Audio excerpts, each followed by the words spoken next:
গা ধোৱাৰ পিছতে বা শাৱাৰ লোৱাৰ পিছতে আপোনাৰ স্কিনত কি আপুনি ইচিং বা খজুতি অনুভৱ কৰিছে নেকি? তেন্তে আপোনাৰ পৰা হৈ আছে এইকেইটা ভুল।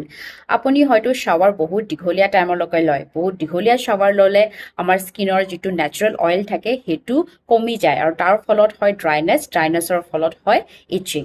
আপুনি যদি বহুত গৰম পানী ইউজ কৰে গা ধুবলৈ, তেন্তে এই গৰম পানী আমাৰ স্কিনত ইনফ্লেমেটৰী মেডিয়েটাৰ্ছ, যিটো আমাৰ খজুতিৰ কাৰণে কিছুমান মেডিয়েটাৰ্ছ থাকে, কেমিকেল কম্পাউণ্ডছ থাকে, সেই বস্তুটো আমাৰ স্কিনলৈ কঢ়িয়াই আনে আৰু সেই বস্তুটোৱে বেছিকৈ খজুতি বা ইচিঙৰ অনুভৱ দিয়ে।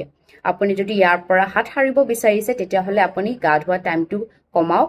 আপুনি লিউক ৱাৰ্ম বা নৰ্মেল ৱাটাৰ ইউজ কৰিব পাৰে গা ধুবলৈ, আৰু গা ধোৱাৰ পিছতে আপুনি এটা মইশ্চাৰাইজাৰ ইউজ কৰক।